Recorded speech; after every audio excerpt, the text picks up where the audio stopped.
Le système de freinage d'un véhicule est similaire à celui d'un vélo.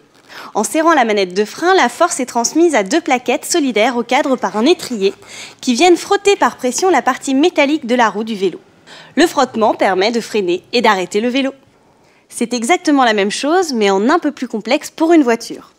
Les freins tambours, généralement situés à l'arrière des voitures, fonctionnent exactement de la même manière.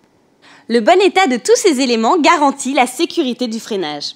En raison du frottement, les pièces du système s'usent et nécessitent un contrôle régulier. Le contrôle se fait sur les plaquettes et disques.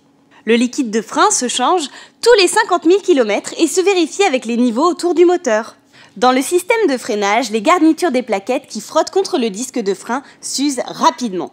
Elles sont à remplacer en moyenne tous les 30 000 à 40 000 km. Sur certaines voitures, un témoin lumineux s'allume au tableau de bord, déclenché par un capteur au niveau des freins. Il permet d'avertir l'usure critique. Le meilleur contrôle reste visuel. Voici une plaquette neuve et une autre usée. L'épaisseur de la garniture ne doit pas être inférieure à 2 mm. À ce stade d'usure, il faut absolument changer les plaquettes, sinon vous risquez pour votre sécurité et vous risquez d'abîmer vos disques de frein. Les disques de frein s'usent plus lentement que les plaquettes. Quand il a perdu 1 mm de chaque côté, il est considéré comme hors cote et doit être lui aussi à son tour remplacé. Il existe d'autres cas où le disque doit être changé. Un disque dont la plaquette trop usée a frotté le disque fer contre fer. Un disque voilé, il se fait ressentir par une vibration à la pédale lors du freinage. Et beaucoup plus rare, un disque fêlé ou cassé doit être immédiatement changé. Lorsque vous changez vos disques ou plaquettes, faites attention à bien vérifier la compatibilité avec votre voiture et avec les pièces elles-mêmes. Il existe plusieurs types de montage. Pour les plaquettes, il faut faire attention à ce qu'elles aient la forme compatible avec le disque et l'étrier. De même pour les disques, il faut qu'ils aient la même taille que les anciens. Le même type de montage et bien sûr faire attention à remplacer un disque plein par un plein et ventilé par un ventilé.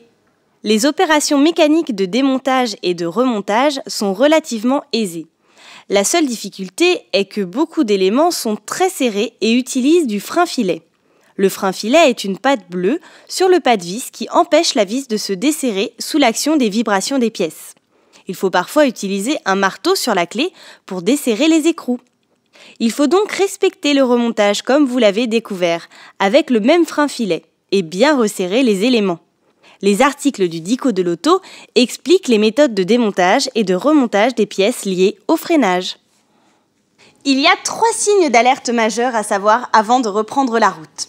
Si la pédale de frein semble molle, il est probable qu'il y ait une fuite. Si la pédale doit être appuyée à fond pour pouvoir freiner, il se peut que les plaquettes et le disque aient un état d'usure avancé.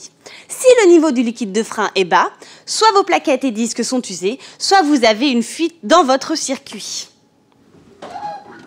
Voilà, vous connaissez tout sur le système de freinage. À vous de jouer. Salut!